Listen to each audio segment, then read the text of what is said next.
চাঁদের পাহাড় উপন্যাস, সেই উপন্যাসের একটা এক্সট্রাক্ট আজকের আলোচনা করব।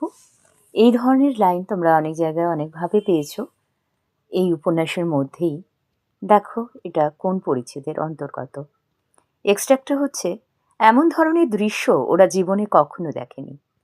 আলোচ্য অংশে ওরা বলতে এখানে কাদের কথা বলা হয়েছে, তারা দুজন তখন কোথায় কী অবস্থায় ছিল, তারা কোন দৃশ্য দেখেছিল, এরপরই ওদের কেমন অভিজ্ঞতার সম্মুখীন হতে হয়েছিল। আলোচ্য অংশে ওরা বলতে এখানে উক্ত দুজনের অন্যতম উপন্যাসের প্রধান চরিত্র শঙ্কর আর তার সহযোগী প্রৌঢ় আলভারেজকে বোঝানো হয়েছে, যে পর্তুগিজ ভূ পর্যটক। আমরা জানি ওরা দুজন হিরোক্ষণের খোঁজে আফ্রিকার বনে জঙ্গলে পাহাড়ে প্রাণ বিপন্ন করে ঘোরাঘুরি করছিল। একবার ওরা রিক্টার্সফেল্ডের একটি শাখার কাছাকাছি এসে বনের ধারে তাঁবু খাটিয়েছিল।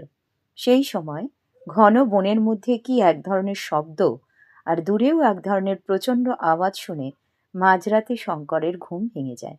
সে বিছানায় উঠে বসে, সঙ্গে সঙ্গে আলভারেজও উঠে পড়ে। ওরা তাঁবুর মধ্যে তখন এমনই অবস্থায় ছিল। নানা রকমের শব্দ শুনে শঙ্কর তাঁবুর বাইরে যাওয়ার উদ্যোগ করতেই আলভারেজ তাকে প্রায় ধমক দিয়ে বলল, এমন অজানা জঙ্গলে বিনা বন্দুকে কেন সে বাইরে যাচ্ছে? বাইরে তখন গভীর অন্ধকার। যাই হোক, তখন টর্চ ফেলে ওরা যা দেখল তাতে তাদের অবাক হওয়াই স্বাভাবিক। তারা দেখল বন্য জন্তুর দল গাছপালা ভেঙে পাগলের মতো দিকবিদিক জ্ঞান শূন্য হয়ে পূর্ব দিকের পাহাড়টার দিকে ছুটছে। হায়না, বেবুন, বুনো মহিষ, ধাড়ি আর মাদি কালোবাস বাঁদর তাদের বাচ্চা নিয়ে যেন প্রাণের ভয় ছুটছে। এমনকি দুটো চিতাবাঘ তাদের গা ঘেঁষে বেরিয়ে গেল। সবাই যেন কি এক আকস্মিক বিপদের সম্ভাবনা করছে। ওদিকে দূর থেকে আবার অদ্ভুত একটা চাপা, গম্ভীর, মেঘ গর্জনের মতন শব্দ ভেসে আসছে। শঙ্করের মনে হলো দূরে কোথায় যেন হাজারটা জয়ঢাক একসঙ্গে বাজছে। এমন ধরনের অদ্ভুত দৃশ্য তারা আগে দেখেনি, তাই অবাক হয়ে কি ঘটছে তা লক্ষ্য করেছিল। এরপরই ওদের দুজনের যে অভিজ্ঞতা হলো তা যেমন ভয়ঙ্কর তেমনই অবাক হওয়ার মতো।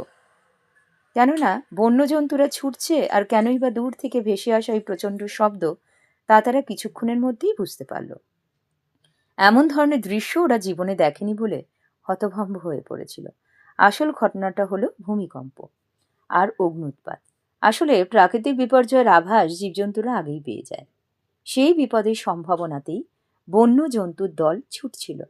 তখনই ভূমিকম্প হলো, সঙ্গে সঙ্গে যেন হাজারটা বাজ পড়ল। তারপর তারা আরো আশ্চর্য হলো দূরের পাহাড় চূড়াটার দিকে চেয়ে দেখল সেখানে যেন প্রকাণ্ড অগ্নিলীলা শুরু হয়েছে। আলভারেজি তাকে অগ্নি এবং আগ্নেয়গিরি বলে শনাক্ত করল।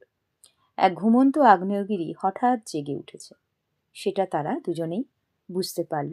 তাই এই এমন ধরনের দৃশ্য ওরা জীবনে কখনো দেখেনি যে আলোচনা পর্বটা আজই রইল, সেটা বুঝতে আমার মনে হয় না অসুবিধা হচ্ছে এটা কোন পড়েছে। যদি অসুবিধা হয়ে থাকে তোমরা কিন্তু অবশ্যই উপন্যাসটা ভালো করে পড়ে রেখো। সবাইকে অনেক অনেক ধন্যবাদ।